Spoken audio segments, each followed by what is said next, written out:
Για αύριο Σάββατο προβλέπεται ηλιοφάνεια σε ολόκληρη τη Η χώρα. θερμοκρασία θα κυμανθήσει ψηλά για την εποχή επίπεδα. Την Τρίτη ο υδράργυρος θα σημειώσει άνοδο. Ψηλές θερμοκρασίες θα συνεχιστούν μέχρι και αύριο Τετάρτη. Για αύριο Πέμπτη προβλέπεται ηλιοφάνεια σε όλη τη Ευχάριστα χώρα. τα νέα για το τριήμερο με άνοδο της θερμοκρασίας και εξασθένηση των ανέμων. Προβλέπεται ηλιοφάνεια σε όλη τη χώρα. Για αύριο Σάββατο προβλέπεται ηλιοφάνεια σε ολόκληρη τη χώρα.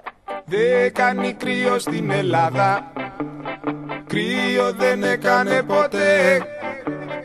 Έλα απόψε για να νιώσεις όπως δεν ένιωσες ποτέ.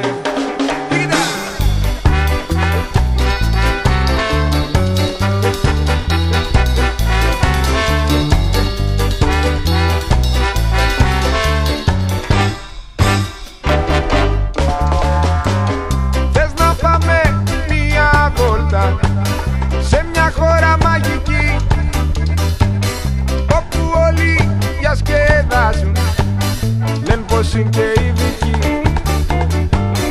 Μ' αν γελάσεις έχεις χάσει, λέει ο κανονισμός. Κι αν τολμήσεις να χορέψεις, σ' απειλεί ο αποκλεισμός. Δεν κάνει κρύο στην Ελλάδα, κρύο δεν έκανε ποτέ. Έλα απόψε για να νιώσεις όπως δεν ένιωσες ποτέ. Απ' την Αβύσσο της θλίψης στα λιβάδια της χαράς είναι ένα μικρό πορτάκι που το πομολό κρατάς. Τούτη νύχτα θέλει πάρτι, θέλει δρότα και φωνές, όχι τρελή πασαρέλα και κουλτουροσυμφορές. Δεν κάνει κρύο στην Ελλάδα, κρύο δεν έκανε ποτέ.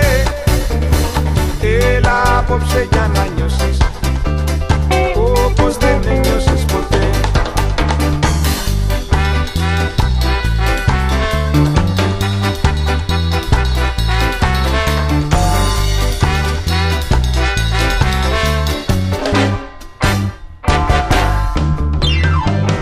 Γίνε το παιδί του ήλιου και το γέλιο της φωτιάς, γίνει η δύναμη του κόσμου, αλυσίδες για να σπάς. Ιδρωμένη αγκαλιάσέ με, η αγάπη είναι παντού. Κι αν γουστάρεις φιλήσέ με, να δω τα άστρα του ουρανού. Δεν κάνει κρύο στην Ελλάδα, κρύο δεν έκανε ποτέ. Έλα απόψε για να νιώσεις όπως δεν ένιωσες ποτέ. Δεν κάνει κρύο στην Ελλάδα, κρύο δεν έκανε ποτέ.